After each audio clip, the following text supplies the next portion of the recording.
வணக்கம் நண்பர்களே, நான் உங்கள் முத்து. இந்த வீடியோவில் நம்ம iQ Neo 10R உடைய ஆஃப்டர் 2 months ரிவ்யூ தான் பார்த்துட்டு இருக்கிறோம். ஸோ இந்த பர்டிகுலர் iQ Neo 10R நான் கிட்டத்தட்ட ஒரு 2 months-ஆக என்னுடைய ப்ரைமரி டிவைஸாக யூஸ் பண்ணிட்டு இருக்கிறேன்.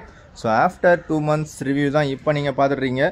ஒருவேளை நீங்கள் யாராவது இந்த பர்டிகுலர் டிவைஸை உங்களுடைய ப்ரைமரி டிவைஸாக யூஸ் பண்ணுறீங்க அப்படின்னா உங்களுடைய யூசர் எக்ஸ்பீரியன்ஸை கமெண்ட்ஸில் ஷேர் பண்ணுங்கள். Like pros and cons. இது அமேசான் அண்ட் iQ ஸ்டோரில் அவைலபிளில் இருக்குது. அமேசானில் பார்த்தீங்கன்னா 8 128 27,000 இருக்குது, அண்ட் 8 256 29,000, அண்ட் 12 256 தான் டாப் வேரியண்ட்டு, அது 31,000. நீங்கள் செலக்ட் பண்ணுறீங்கன்னா 256 GB வேரியண்ட்டை செலக்ட் பண்ணுங்கள். அதில் தான் UFS 4.1 ஸ்டோரேஜ் இருக்குது. 128 GB வேரியண்ட் போதும் அப்படின்னு நினச்சிங்கன்னா அதில் உங்களுக்கு UFS 3.1 ஸ்டோரேஜ் தான் கிடைக்கும். ஸோ லான்ச் பண்ணும்போது பார்த்தீங்கன்னா இந்த ப்ரைஸ்லேருந்து உங்களுக்கு 3,000 ஆஃபர் கொடுத்துருந்தாங்க. ஸோ 3,000 ஆஃபர் போக நீங்கள் லான்ச்சிங் டைமில் நீங்கள் மொபைலில் பை பண்ணியிருப்பீங்க. அதாவது ஃபஸ்ட்டு சேலில் பை பண்ணவங்களுக்கு 3,000 ஆஃபர் கிடச்சிருக்கும். அதுக்கப்புறம் கொடுத்த ஆஃபர் எல்லாமே பார்த்தீங்கன்னா 2,000 வரைக்கும் தான் மேக்ஸிமம் கொடுத்துட்ருக்காங்க. ஸோ இப்போ வரைக்கும் பார்த்தீங்கன்னா 1,500 ஆர் 2,000 இந்த வேரியண்ட்டில் தான் உங்களுக்கு ஆஃபர் கொடுக்குறாங்க. ஸோ 2,000 ஆஃபரில் நீங்கள் மொபைல் வாங்கினீங்கனாலும் உங்களுக்கு பெஸ்ட் டீல் தான். ஸோ அந்தளவுக்கு ஒரு தரமான ஒரு டிவைஸ் தான் இது. பட் ஃபஸ்ட்டு சேலில் பை பண்ணவங்களுக்கு 2 இயர்ஸுக்கான வாரண்ட்டி கிடைக்கும் அப்படின்னு சொல்லியிருப்பாங்க. என் கையில் இருக்கிற iQ Neo 10R பார்த்தீங்கன்னா 8 GB RAM 256 GB வேரியண்ட்டு. இதில் உங்களுக்கு பவர்ஃபுல்லான ஸ்னாப்ட்ராகன் 8S Gen 3 அப்படிங்கிற சிப்செட் யூஸ் பண்ணியிருக்காங்க. Out of box Android 15 and FunTouch OS 15ல் ரன் ஆகுது இந்த மொபைல். இதே ப்ரைஸ் பாயிண்டில் போக்கோ X7 Pro ஒரு பெஸ்ட் அண்ட் பெட்டரான சாய்ஸாக இருக்கும். அது MediaTek Dimensity 8400 Ultra அப்படிங்கிற ஒரு பவர்ஃபுல்லான சிப்செட்டில் ரன் ஆகுது. அதுலேயும் 6550 mAh battery with 90 watt charger டப்பாவிலே ப்ரொவைட் பண்ணிடுறாங்க. இதுவும் லேட்டஸ்ட் ஆண்ட்ராய்ட் 15ல் தான் ரன் ஆகக்கூடிய ஒரு பர்ஃபெக்டான கேமிங் டிவைஸ். கிட்டத்தட்ட இதே ப்ரைஸ் பாயிண்டில் Realme P3 Ultra இதுவும் ஒரு பெட்டரான கேமிங் டிவைஸாக இருக்குது. இதுவும் ஃப்ளிப்கார்ட் எக்ஸ்க்ளூசிவாக இருக்குது. இதில் பார்த்தீங்கன்னா MediaTek Dimensity 8350 Ultra அப்படிங்கிற சிப்செட் யூஸ் பண்ணியிருக்காங்க. இதுலேயும் 6000 mAh battery with 80 watt charger உங்களுக்கு டப்பாவிலே ப்ரொவைட் பண்ணிவிடுவாங்க. இதே சிப்செட்டில் Motorola Edge 60 Pro அப்படிங்கிற மொபைலும் லேட்டஸ்ட்டாக இப்போ லான்ச் பண்ணியிருக்காங்க. பட் இது மட்டும்தான் இந்த செக்மெண்ட்டில் டெலஃபோட்டோ லென்ஸோடு வருது. ஸோ இந்த செக்மெண்ட்டில் நீங்கள் iQ Neo 10R இல்லாமல் இப்போ சொன்ன இந்த 3 டிவைஸஸும் அல்டர் சாய்ஸாக இருக்குது. ஸோ இதில் நீங்கள் ஏதாவது ஒரு மொபைல் யூஸ் பண்ணுறீங்கன்னா உங்களுடைய மொபைல் பேரை போட்டு ஸோ அந்த மொபைலோடைய ப்ரோஸ் அண்ட் கான்ஸ் என்ன இருக்குது அப்படிங்கிறத கமெண்ட்ஸில் முடிஞ்சால் டைப் பண்ணுங்கள். அது மற்ற நண்பர்களுக்கு ரொம்பவே ஹெல்ப்ஃபுல்லாக இருக்கும். இன் பர்டிகுலராக கேமரா எப்படி இருக்குது, பேட்ரி பேக்கப் எப்படி இருக்குது, அண்டு கேமிங் பர்ஃபார்மன்ஸ் எப்படி இருக்குது அப்படிங்கிறத முடிஞ்ச வரைக்கும் நீங்கள் டைப் பண்ணுங்கள். ஸோ அது வந்து மற்ற நண்பர்களுக்கு ரொம்பவே ஹெல்ப்ஃபுல்லாக இருக்கும். ஸோ இந்த particular Motorola Edge 60 Pro so இதுவும் பார்த்தீங்கன்னா உங்களுக்கு 6000 mAh battery with 90 watt charger and இதில் வயர்லெஸ் சார்ஜிங் சப்போர்ட்டும் கொடுத்துருக்காங்க.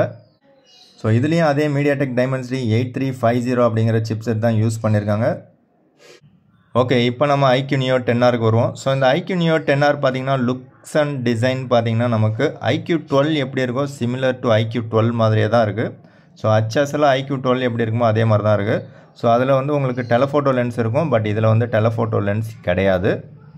அதே மாதிரி டிஸ்பிளே நல்லா ப்ராடாக வைடாக சூப்பராக கொடுத்துருக்காங்க. நல்லா பெரிய ஒரு டிஸ்பிளே தான் கொடுத்துருக்காங்க, ஃப்ளாட்டான ஒரு டிஸ்பிளே. அதே மாதிரி ரொம்ப பிரைட்டான வைப்ரண்ட்டான ஒரு டிஸ்பிளே. சன்லைட் விசிபிலிட்டி பார்த்தீங்கன்னா டிஸ்பிளே ரொம்பவே சூப்பராக இருக்குது. ஸோ சைட்ஸில் பெசல்ஸ் பார்த்தீங்கன்னா டாப்பு சைடு எல்லாமே ரொம்பவே கம்மியாக தான் இருக்குது. பட் பாட்டமில் மட்டும் ஸ்லைட்டாக கொஞ்சம் அதிகமாக கொடுத்துருக்காங்க, அதையும் கொஞ்சம் கம்மி பண்ணியிருக்கலாம். ஓகே, சாஃப்ட்வேர் அப்டேட் பார்த்தீங்கன்னா இப்போ நீங்கள் ஸ்க்ரீனில் பார்க்குறது தான் 15.0.8.2 W30 அப்படிங்கிறது தான் இப்போ லேட்டஸ்ட்டாக இருக்கிறது. ஸோ அதில் PD ஸ்டார்டிங்கில் பார்த்தீங்கன்னா PD 2352BF அப்படின்னு இருக்குது. ஸோ இதுதான் இப்போ லேட்டஸ்ட்டாக எனக்கு இருக்குது.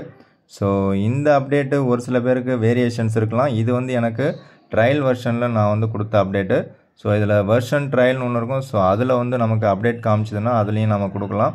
ஸோ அது வந்து ஸ்டேபிளாக கொடுத்தீங்கன்னாக்கா உங்களுக்கு இந்த இடத்துல வந்துடும்.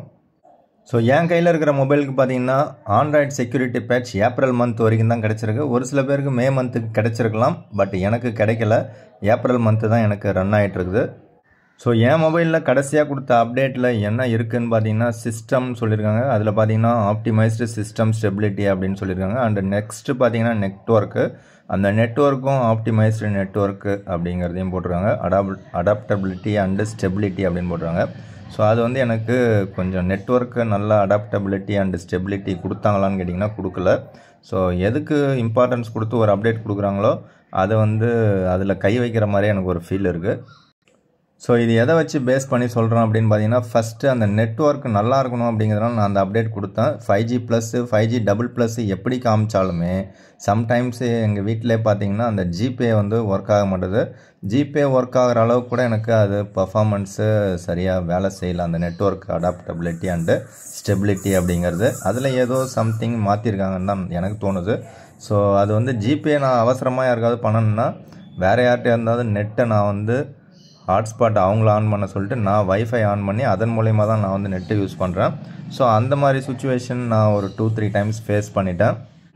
ஸோ அதனால் நெக்ஸ்ட்டு ஒரு அப்டேட் நல்லதாக கொடுப்பாங்க அப்படின்னு நான் எதிர்பார்க்குறேன் நெட்வொர்க்குக்காக. பட் இதுக்கு முன்னாடி இருந்ததுன்னா நெட்வொர்க் ரொம்பவே சூப்பராக ஸ்மூத்தாக இருந்தது.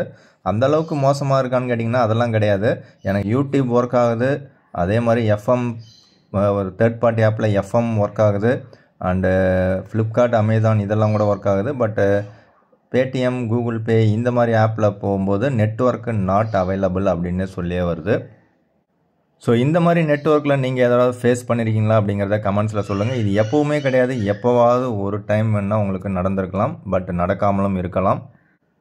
ஸோ எனக்கு நடக்கிற விஷயங்கள் உங்கள் எல்லாருக்கும் நடக்கணும் அப்படிங்கிறதுலாம் கிடையாது. சில விஷயங்கள் உங்களுக்கு பாசிபிலிட்டிஸாக இருக்கும், சில விஷயங்கள் வேறு மாதிரி இருக்கும். நான் வந்து ஜியோ சிம் யூஸ் பண்ணுறேன், நீங்கள் ஏர்டெல் சிம் யூஸ் பண்ணுறீங்க அப்படின்னா அதில் நெட்வொர்க் வேறு மாதிரி கூட இருக்கலாம். இதில் 10 5G பேண்ட் சப்போர்ட் இருக்குது. ஸோ ஆனாலும் நெட்வொர்க் பார்த்திங்கன்னா வாங்கின புதுசில் சூப்பராக இருந்துச்சு. அதுக்கப்புறம் கொடுக்குற ஒரு அப்டேட்லேயும் பார்த்திங்கன்னா நெட்வொர்க்கில் கை வச்ச மாதிரி ஒரு ஃபீல் எனக்கு இருக்குது. ஸோ அதுக்கு ரீசன் நானே சொல்லிடுறேன். எங்கள் வீட்டில் பார்த்திங்கன்னா 5G டவர் ஜியோவில் அந்தளவுக்கு சூப்பராக கிடைக்காது. பட் வெளியில் சூப்பராக கிடைக்கிற இடத்துல யூஸ் பண்ணும்போது சூப்பராக ஒர்க் ஆகுது, அதில் எந்த லேகும் இல்லை. ஒருவேளை எங்கள் வீட்டில் 5G டவர் சரியாக கிடைக்காத இடத்துல நான் வச்சு யூஸ் பண்ணும்போது ஹீட்டிங் லைட்டாக இருக்குது, மற்ற டைமில் எனக்கு ஹீட்டிங் அதிகமாக இல்லை. அதே மாதிரி மொபைல் நான் எப்போல்லாம் சார்ஜ் போடுறேனோ அப்போல்லாம் ஹீட் ஆகுது. அதர்வைஸ் எனக்கு ஹீட்டிங் இல்லை, ஹீட்டிங்கால் இஷ்யூஸும் இல்லை. ஹீட் அதிகமானாலும் எந்த டாஸ்க்காக இருந்தாலும் கரெக்டாக செய்யுது, அதில் டாஸ்க்கு செய்யாமல் இருந்ததே கிடையாது. எவ்வளோ ஹீட்டிங்காக இருந்தாலும் நான் கேமரா யூஸ் பண்ணாலும் வீடியோ கேமரா யூஸ் பண்ணாலும் எனக்கு சூப்பராகவே ஒர்க் ஆகுது. பட் கண்டினியூஸாக நான் கேமராவும் யூஸ் பண்ணிவிட்டு பேட்டரி ட்ரெயின் ஆகிடுச்சின்னு சொல்லிவிட்டு சார்ஜ் போடும்போது பார்த்திங்கன்னா அந்த டைமில் நமக்கு ஸ்லோவாக தான் சார்ஜ் ஏறும். அது இந்த பர்டிகுலர் மொபைல் மட்டும் கிடையாது, எந்த மொபைலாக இருந்தாலும் ஓவர் ஹீட்டிங்கில் மொபைல் நம்ம யூஸ் பண்ணிவிட்டு சார்ஜ் போடும்போது நமக்கு ஃபாஸ்ட் சார்ஜிங் சரியாக ஒர்க் ஆகாது. ஓகே, நெட்வொர்க்கை பற்றி பேசும்போது அது சம்டைம்ஸ் ரேர் கேஸ், எப்போயாவது ஒரு சில டைமில் தான் அந்த லேக் வந்து நான் ஃபேஸ் பண்ணியிருக்கேன். அது எல்லா டைமும் கிடையாது. ஜிபேயில் எப்போயாவது ஒரு தடவை இல்லை 2 தடவை தான் இது வரைக்கும் டோட்டலாகவே நான் ஃபேஸ் பண்ணியிருக்கேன். அதுவும் இப்போ லேட்டஸ்ட் அப்டேட் நான் கொடுத்ததுக்கப்புறம் என்னுடைய அப்டேட் வெர்ஷன்லாம் நீங்கள் பார்த்துருப்பீங்க. ஒருவேளை நீங்கள் யாராவது ஃபேஸ் பண்ணியிருந்தால் கமெண்ட்ஸில் சொல்லுங்கள். உங்களுக்கு அது நடக்கிறதுக்கான வாய்ப்புகள் மிக மிக குறைவுன்னு தான் என்னுடைய கருத்து. பட் அதனால் எனக்கு மொபைல் வாங்கினதுலேருந்து இப்போ வரைக்கும் பார்த்தீங்கன்னா கால் குவாலிட்டி கால் கிளாரிட்டியில் எந்த பாதிப்பும் கிடையாது. கால்ஸ் எல்லாமே சூப்பராக கனெக்ட் ஆகுது, அதில் டிஸ்கனெக்டெல்லாம் ஆகிறதே கிடையாது. கால்ஸ் எல்லாம் பர்ஃபெக்டாக தான் ஒர்க் ஆகுது. ஸோ அதில் எந்த விதமான லேகும் இல்லை, குறைபாடுமே கிடையாது. அதே மாதிரி இவங்களுடைய ஓன் டைலர் கொடுத்துருக்காங்க, விவோவோடைய டைலர். ஸோ விவோவோடைய டைலர் கொடுத்துருக்கிற காரணத்தினால உங்களால் கால் ரெக்கார்டிங் பண்ணிக்கலாம் ஆப்போனண்ட்டில் இருக்கிறவங்களுக்கு தெரியாமலே. அது ரொம்பவே சூப்பராக பர்ஃபெக்டாக ஒர்க் ஆகுது. சார் வேல்யூ பார்த்தீங்க அப்படின்னா உங்களுக்கு 0.9 வாட் பர் கேஜி ஹெட்டுக்கு கொடுத்துருக்காங்க. பாடிக்கு பார்த்தீங்க அப்படின்னா 0.96 வாட் பர் கேஜி. ஸோ அவங்க வந்து 15 mm டிஸ்டன்ஸ் வச்சு மெயின்டைன் பண்ண சொல்கிறாங்க. ஸோ நீங்கள் கால்ஸ் அட்டன் பண்ணும்போது காதை ஒட்டி வச்சு பேசாதீங்க, லைட்டாக டிஸ்டன்ஸ் வச்சாலே உங்களுக்கு கேட்கும். முடிஞ்ச வரைக்கும் ஸ்பீக்கர் போட்டு பேசுங்க, அப்படி இல்லாட்டி ஏதாவது ஒரு ப்ளூடூத் ஹெட்செட் வாங்கி நல்லதாக ஒரு பிராண்டடாக வாங்கி போட்டு யூஸ் பண்ணுங்கள். ஸோ ஸ்பீக்கர் குவாலிட்டி அப்படின்னும் போது பாட்டமில் ஒரு ஸ்பீக்கருக்கு, டாப்பில் பார்த்தீங்கன்னா ஸ்பீக்கருக்கான வெண்ட்டு கிடையாது. ஸோ ஏர்பீஸே நமக்கு வந்து ஸ்பீக்கராக செயல்படுது. ஸோ ஸ்பீக்கர் குவாலிட்டியோட அவுட்புட் நல்லா தான் இருக்குது. கால்ஸ் அட்டன் பண்ணும்போது நான் வந்து பைக்கில் போகும்போதே கால்ஸை வந்து அட்டன் பண்ணிவிட்டு ஸ்பீக்கரில் போட்டு பாக்கெட்டில் போட்டாலே ஓரளவுக்கு கிளியராக கேட்குது. ஸோ நாய்ஸ் கேன்சலேஷன் ரொம்பவே சூப்பராக இருக்குது அப்படின்னு தான் சொல்ல முடியும். ஆனால் டாப்பில் ஒரு வெண்ட்டு ஒன்று கொடுத்துருந்தாங்கன்னா இன்னும் கொஞ்சம் பர்ஃபெக்டாக இருக்கும். அதே மாதிரி நம்ம பாட்டு கேட்கும்போதோ இல்லை படம் பார்க்கும்போதோ ஸ்பீக்கர் குவாலிட்டி நல்லா தான் இருக்குது. பட் டிடிஎஸ் எஃபெக்டோ இல்லை டால்பி அட்மாஸ் எஃபெக்டோ அதெல்லாம் எதுவுமே கொடுக்கல. அப்படி ஏதாவது கொடுத்துருந்தா இன்னும் கொஞ்சம் பெட்டராக இருக்குமோ அப்படின்னு எனக்கு ஒரு ஃபீல் இருக்குது. ஆல்ரெடி நான் யூஸ் பண்ண போக்கோ X6 ப்ரோவில் அந்த ஸ்பீக்கரில் நான் வந்து பாட்டு கேட்டாலோ இல்லை படம் பார்த்தாலோ பர்ஃபெக்டாக இருக்கும் அந்த சவுண்ட் எஃபெக்ட்டு. அதே மாதிரி ஹெட்செட்டில் போடும்போது இன்னுமே சூப்பராக கேட்கும். பட் இதில் வந்து ஹைரஸ்க்கான சர்டிஃபிகேட்டு ஹெட்செட் போட்டிங்கன்னா ஒர்க் ஆகும். அது வந்து ஓரளவுக்கு டீசெண்டாக இருக்குது. பட் ஸ்பீக்கரில் இன்னும் கொஞ்சம் பெட்டராக கொடுத்துருக்கலாம் அப்படிங்கிறது என்னுடைய கருத்து. அதுக்காக ஸ்பீக்கர் நல்லா இல்லைன்னு சொல்லலை, நான் ஸ்பீக்கர் நல்லா தான் இருக்குது. பட் அந்த ஸ்பீக்கரில் நீங்கள் வந்து அந்த டிடிஎஸ் எஃபெக்ட் இல்லை சவுண்ட் எஃபெக்ட் தனித்தனியாக பிரித்து பார்க்குறீங்க அப்படின்னா அவங்களுக்கு இது கொஞ்சம் ஸ்லைட்லி கம்மியாக இருக்கிற மாதிரி ஒரு ஃபீல் நீங்கள் உணருவீங்க. நெக்ஸ்ட்டு பேட்டரிக்கு வருவோம். இதில் 6400 mAh பேட்டரி கொடுத்துருக்காங்க. அதை சார்ஜ் பண்ணுறதுக்கு 80 வாட் சார்ஜர் டப்பாவில் ப்ரொவைட் பண்ணுறாங்க. ஸோ எனக்கு ஸ்க்ரீன் ஆன் டைம் ஜென்ரலாக பார்த்தீங்க அப்படின்னா 6 to 7 hours எனக்கு கிடைக்குது. ஸோ 6 ஹவர்ஸுக்கு மேலே வருது, 7 hours வரைக்கும் வருது. பட் நான் வந்து அதிகமாக ஹாட்ஸ்பாட் யூஸ் பண்ணுவேன், அதனால் எனக்கு ஜிபி அதிகமாக யூஸ் ஆகும். ஸோ ஜிபி எவ்வளோ யூஸ் ஆகிருக்குன்னு நீங்களே விசிபிளாக பார்த்தீங்கன்னா உங்களுக்கே தெரியும். So Jio has used 394 MB today. இன்றைக்கி கம்மியாக தான் இருக்குது. பட் 46 GB வந்து இன் திஸ் மந்த் அப்படின்னு போட்டிருக்காங்க. ஸோ எனக்கு பேட்டரி லைஃப்னு எடுத்துக்கிட்டிங்கன்னா நார்மல் யூஸ், இந்த அப்டேட்டுக்கு அப்புறம் பார்த்தீங்கன்னா மோஸ்ட்லி நான் நார்மல் யூஸ் தான் பண்ணியிருக்கேன். ஸோ அப்படி நார்மல் யூஸ் பண்ணும்போது எனக்கு கிட்டத்தட்ட 1.5 days எனக்கு சாலிடாக கிடைக்குது. சம்டைம்ஸ் ஒரு நாள் நெக்ஸ்ட் டே மார்னிங் அப்படின்ற மாதிரி கணக்கு வரும். 1.25 நாளுக்குள்ளார எனக்கு கிடைக்கும் ஹெவியாக யூஸ் பண்ணும்போது. எப்படி பார்த்தாலும் நீங்கள் ஹெவியாக யூஸ் பண்ணிங்கன்னா 1 டேக்கான பேட்டரி லைஃப் உங்களுக்கு கிடைக்கும். பட் நீங்கள் தனியாக சிங்கிளாக யூஸ் பண்ணும்போது உங்களுக்கு ஸ்க்ரீன் ஆன் டைம் எப்படி பார்த்தாலும் 8 ஹவர்ஸ்க்கு மேலே வரணும் அப்படிங்கிறது என்னுடைய கணக்கு. ஸோ உங்களுக்கு எவ்வளோ ஸ்க்ரீன் ஆன் டைம் வருது அப்படிங்கிறத கமெண்ட்ஸில் சொல்லுங்கள். ஸோ இந்த மொபைல் வாங்கினதுலேருந்து அன்பாக்சிங் வீடியோலேருந்து பார்க்குறவங்களுக்கு தெரியும், கிட்டத்தட்ட 2 months நான் யூஸ் பண்ணிகிட்ருக்கிறேன். ஸோ இது வரைக்கும் பேட்டரி சைக்கிள் பார்த்தீங்க அப்படின்னா எனக்கு 28 தான் காமிக்குது. ஸோ 28 தடவை மட்டும்தான் நான் வந்து சார்ஜ் போட்டிருக்கேன். ஸோ அப்படி பார்த்தீங்க அப்படின்னா 1 மாதம் தான் எனக்கு கணக்கு வருது. அப்போ 2 நாளைக்கு ஒரு தடவை தான் நான் வந்து சார்ஜரை யூஸ் பண்ணியிருக்கேன். ஸோ அப்படி பார்க்கும்போது சூப்பரான பேட்டரி பேக்கப் எனக்கு கிடைக்குது அப்படின்னு தான் சொல்ல முடியும். நீங்கள் யாராவது யூஸ் பண்ணுறீங்க, லைட்டாக யூஸ் பண்ணுறீங்க அப்படின்னா டெஃபினட்டாக உங்களுக்கு 2 நாள் கிடைக்கிறதுக்கான சான்சஸ் இருக்குது அப்படின்னு தான் நான் நம்புகிறேன். ஒருவேளை ஹெவியான வெறித்தனமான கேமராக இருந்தீங்க அப்படின்னா உங்களுக்கு ஒரு நாளைக்கு ஒரு தடவை சார்ஜ் பண்ணுறதுக்கான சான்சஸ் இருக்கும். நார்மல் யூஸராக இருந்தீங்கன்னா எப்படி பார்த்தாலும் 1.5 நாள் இல்லை 2 நாள் சாலிடாக உங்களுக்கு பேட்டரி லைஃப் கிடைக்கும். ஸோ ரெகுலராக நான் சார்ஜிங் சைக்கிளை வந்து கவுண்ட் பண்ணிட்டு வரேன். ஸோ அப்படி பண்ணும்போது எனக்கு ஒரு 20%லேருந்து 15%, 15லேருந்து 20% இருக்கும்போது சார்ஜ் போட்டிங்க அப்படின்னா டெஃபினட்டாக உங்களுக்கு வந்து 50 நிமிஷத்தில் ஃபுல் சார்ஜ் ஏறிடும். அதுவே நீங்கள் வந்து ஒரு 5%லேருந்து 100% கொண்டு வரீங்கன்னா சாலிடாக உங்களுக்கு 1 hour டைம் எடுக்கும். ஸோ மேக்ஸிமம் 0 to 100 பார்த்தீங்கன்னா 1 hour 5 minutesல உங்களுக்கு ஃபுல் சார்ஜ் ஏறும். எப்படி பார்த்தாலும் உங்களுக்கு 1 hour 10 minutesக்குள்ளார டோட்டலாக ஃபுல் சார்ஜ் ஏறிடும் 0 to 100. ஸோ 0 to 100 நீங்கள் யாரும் ட்ரை பண்ணாதீங்க. அட்லீஸ்ட் ஒரு 10 to 15 வரும்போது நீங்கள் வந்து சார்ஜ் போடுங்க. இன்னும் ஒன்று நான் செக் பண்ணேன், அதாவது நம்ம நார்மலாக நான் இது வரைக்கும் பார்த்தீங்கன்னா 100 வந்ததுக்கப்புறம் தான் எடுத்திருக்கேன். ஸோ 100 வந்ததுக்கப்புறம் எடுக்கும்போது பார்த்தீங்க அப்படின்னா அந்த சைக்கிள், அதாவது இதில் ஸ்க்ரீன் ஆன் டைம் காமிக்கிறது பார்த்தீங்கன்னா ஃப்ரெஷ்ஷாக ஸ்டார்ட் ஆகுது. ஒருவேளை நீங்கள் வந்து 98லலாம் ஸ்டாப் பண்ணிவிட்டு இல்லை 95, 96 இந்த மாதிரி பாதியிலே ஸ்டாப் பண்ணிவிட்டு எடுத்தீங்க அப்படின்னா அந்த ஸ்க்ரீன் ஆன் டைம் அப்படியே இப்போ என்ன காமிக்குதோ 7 hours காமிக்குதுன்னா அது கூடவே கண்டினியூ ஆகிடும். ஸோ இப்போ எனக்கு சார்ஜிங் பேட்டரி கெப்பாசிட்டி இப்போ 8% தான் காட்டுது. இப்போ நான் சார்ஜ் போட்டுட்டு ஒரு 90, 95ல் எடுத்துட்டேன் அப்படின்னா இந்த 7 ஹவர்ஸ்லேருந்து அப்படியே எனக்கு கண்டினியூ ஆகுது. அதுவே நான் வந்து 100 வரைக்கும் சார்ஜ் போட்டு எடுத்தேன் அப்படின்னா இது வந்து 0லேருந்து ஸ்டார்ட் ஆகுது. ஸோ இது வந்து ஒரு குறைபாடாக எனக்கு தோணுது. இதுக்கு முன்னாடி இந்த மாதிரி நான் வந்து பிரச்சனையை ஃபேஸ் பண்ணதே கிடையாது. இந்த டிவைஸில் தான் இதை நான் ஃபஸ்ட்டு பார்க்குறேன்.